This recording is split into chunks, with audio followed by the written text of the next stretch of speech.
Not everyone remembers the Cold War, but for nearly a 40-year period from 1947 to 1991, the entire world was on edge, as two nuclear-capable superpowers held one of the scariest and longest-lasting dick-measuring contests the planet has ever seen. And before the Berlin Wall came down and the Soviet Union collapsed, a lot of the Cold War was fought in sports arenas as the two ideologies squared off to show which nations were better at supposedly inconsequential events. And there was no more a symbolic battleground than the frozen ice as the Soviet Union set upon a mission to dominate the world in hockey. And on a cold January night in 1976, in the Philadelphia Spectrum, the most insane, violent, and bizarre of hockey games took place. And we're gonna learn all about it right after this.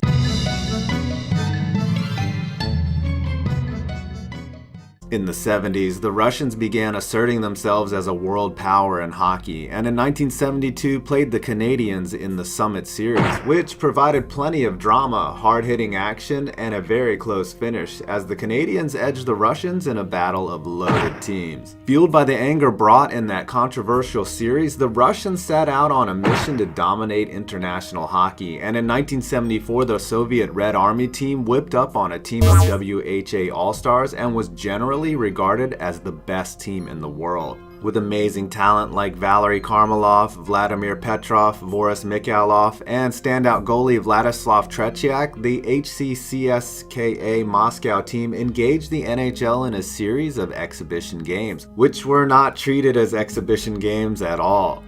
The Russians had already ran through the Rangers 7-3, tied the Canadiens 3-3, and whipped the Bruins 5-3. And up until then, nobody had really whipped the Red Army's ass on any ice. You had to bring it just to tie these dudes. The Western Bloc's last hope came down to the defending two-time Stanley Cup champion Philadelphia Flyers, who were led by the imposing Canadian Bobby Clarke. All of America and Canada pinned their hopes on the Broad Street Bullies. You know, it was much more than a hockey game when even Ranger and Bruins fans wanted to see the Flyers win. This game meant a lot. However, it was unknown whether the Flyers' physical style of play would be able to match up with the highly skilled Russians. But the Bullies had a plan. And the plan was to beat the ever-living shit out of the Soviets with gritty, rough hockey that had a lot of stank on it, and get as much rubber as they could on Tretiak, who was on fire during the Russians' North American barnstorming tour. And before the game even started, rumors of how the Russians were going to behave started to swirl. They knew the Flyers were going to throw the kitchen sink at them. They wanted to get under the fans and players' skins, and they knew how to do it. You lose, and I think it'll be worse than dying. Starting at puck drop, the Flyers came out hard, finishing checks, dominating play, using a system designed not to chase the Russians but rather engage them. And the Flyers overwhelmed them, taking 12 of the first 13 shots and leaving them dazed from the physical beating they were taking. And then the incident happened. With the score tied 0-0, Flyers defenseman Fred Van Impe delivered a hard check to Karmelov, the same player who had his ankle broken in the Summit Series 4 years earlier. No penalty was called on this play, and Karmelov laid on the ice for a significant amount of time as the fuming Russians began vocally protesting and showing their discontent. And that led to them walking off the ice in protest, saying they would not return because of the Flyers' dirty, dirty tactics. And sit in the locker room they did for many minutes as the stunned crowd and international audience all quietly said to themselves, what the hell is going on here? Especially with the game tied, and it looked like the Russians would simply walk away from the last game like they blocked the Flyers on Twitter. But leave it to capitalism to fix everything. Flyers chairman Ed Snyder saw the situation and knew how to get the Russians back onto the ice by not paying them. Snyder told the Russians that the $200K that they were owed for the entire trip wouldn't be paid to them unless they completed the game. Ideology aside, money is money, and after 17 long, awkward, and tense minutes, the Russians came back onto the ice. And 17 seconds later, the Flyers popped in their first goal when Reggie Leach scored. 5 minutes later, they made it 2-0. The Flyers didn't change a thing they were doing. They continued to pound the Russians with even more anger than before, seemingly agitated that they had to wait to resume the beatdown they were putting on them. The Flyers went up 3-0 and ended up winning 4-1, outshooting the Russians 49-13, and had it not been for the outstanding play of Tretiak, probably would have been a much greater domination. It would be the only win the NHL would muster against the Russians. However, since it was done in such a convincing style, a small flaw in the Iron Curtain's hockey armor was revealed.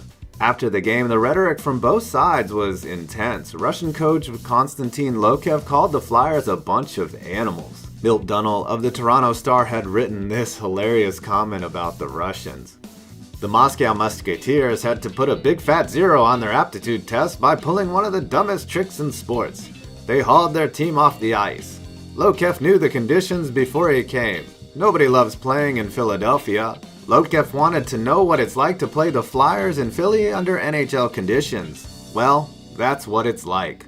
Not much has changed in that last statement, but for one night, Americans, Canadians, even Ranger fans actually liked the Flyers, and perhaps it was on that night that some young Americans believed they could do the impossible too, as 4 years later, the miracle on ice happened. And after the Cold War ended, Russia has remained an international hockey powerhouse, producing outstanding NHL talent and still making an impact on the world scene, recently winning gold in the Olympics. It's wonderful to think that as time has gone on, hockey is no longer being used as a sport to showcase political might and competing nations' militaristic superiority, and that it is all about hockey now, and that two powerhouse nations aren't at each other's throats with their fingers on the nuclear trigger, both sides learning that, indeed, we can coexist. But on one cold night in 1976, all of North America agreed on one thing.